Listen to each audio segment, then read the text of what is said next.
Hello, my lovely learners. I'm Learn English with Lewis, the internet's busiest English teacher, but today I do have time to tell you some top tips to sound more like a native British speaker. Remember, if you are an intermediate student, slow the video down and turn on the closed captions so you can read what I am saying. So, do you want to sound more like a British speaker? Maybe you live in the UK, maybe you work with British people. So if that's you, these are some easy and simple techniques that can help you sound more like me, a British speaker. So my first tip, and this might sound strange, but don't say hello. Okay, I use hello at the beginning of my videos, but I'm an English teacher. In the UK, the word hello is only really used in telephone conversations. In fact, the word hello became popularly used after the invention of the telephone. Really, in general, we don't use hello when we meet people. We use a more informal hi or hey, or we can use the very British all right. This is more informal. All right is a question to see how you are. How are you? How are you doing? How's it going? All right is often pronounced without the T, so it sounds more like all right, all right. So this is a very typical British way to say hello.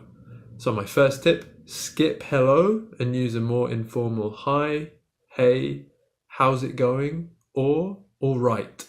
Tip number 2, try to avoid the word very.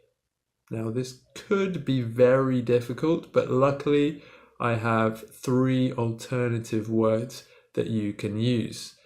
We have really, pretty, or quite.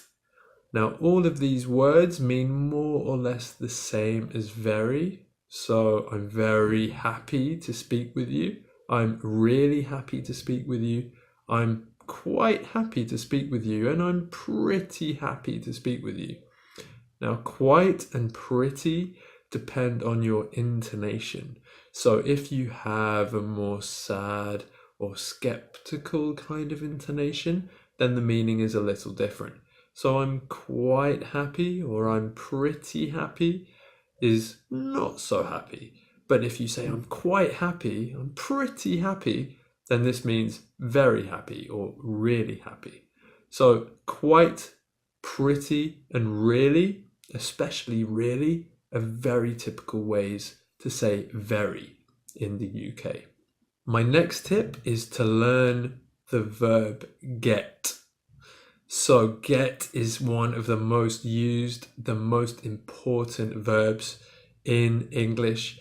And in the UK, native speakers will use this in many different ways. There are, of course, the phrasal verbs. This is the verb plus preposition combination, such as get back, which means to return from. So, for example, I get back from work at 6 p.m.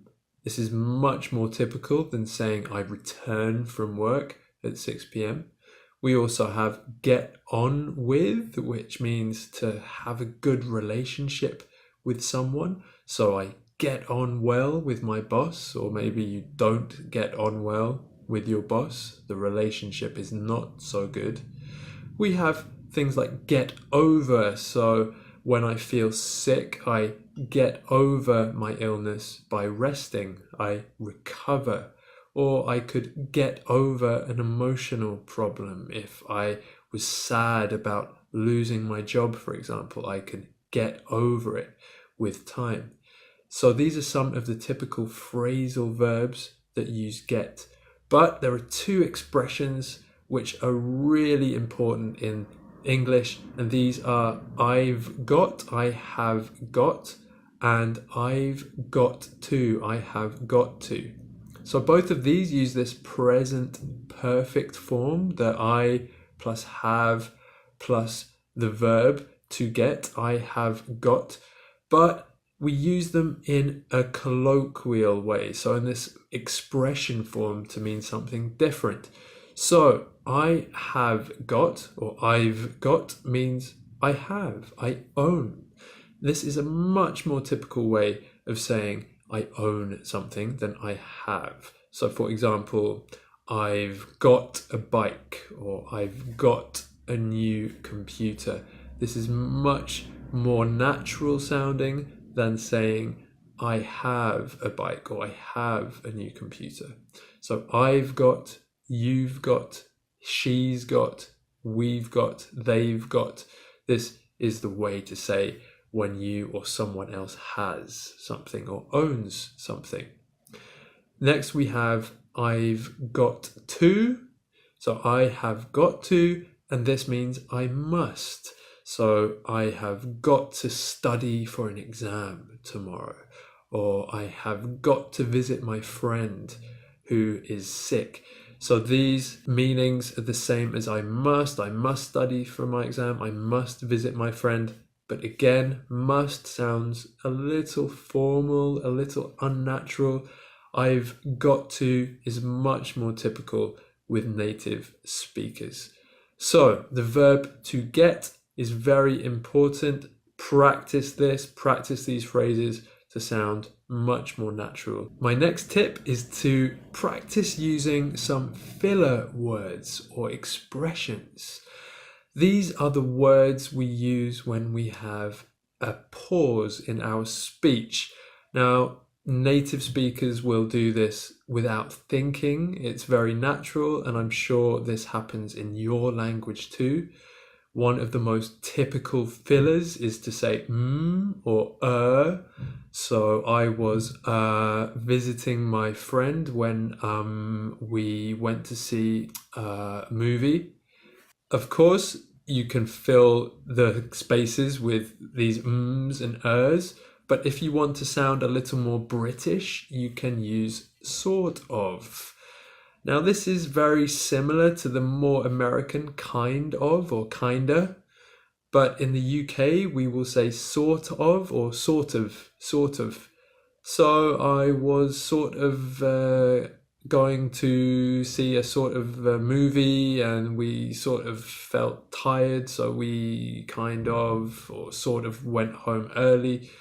These filler words sound very native and very natural way to fill those spaces you have in your speech. Now, I don't recommend that you deliberately add these into every space you have in your speech.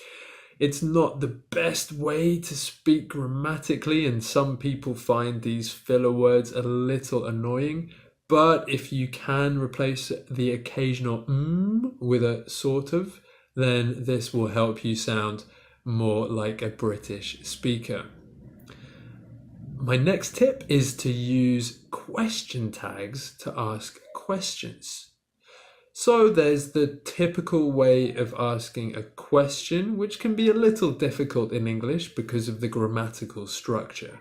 So for example, I could ask you the question, did we meet at the party? Now, this is a perfectly fine question. The grammar is great, but there is a more natural way, and this is adding the question tag to the end of a statement. So the statement would be, we met at a party. And the question tag would be, didn't we? Did we not? Didn't we? We met at a party, didn't we? So saying a statement and adding the question tag sounds a lot more natural when asking a question. So you saw that movie last night, didn't you? We went to Spain in 2012, didn't we? You love these English videos, don't you? My final tip, which may be a little controversial because the British are very polite, is to not say thank you. Now, I don't mean don't show your gratitude when someone does something kind or nice for you or helps you in some way, but I mean use a different phrase. Thank you sounds quite formal, very polite, and it's not the phrase we typically choose to use. More typical is the simple thanks, or we could add a lot, so thanks a lot. There's even the thanks a million, which you will hear in Ireland more than in Britain, but we still use it sometimes.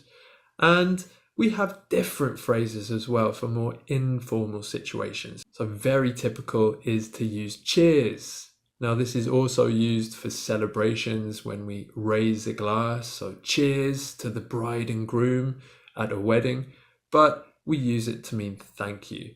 So your friend buys you a drink, you say, oh, cheers. Or you go to a shop and you give the cashier some money, you say, oh, cheers.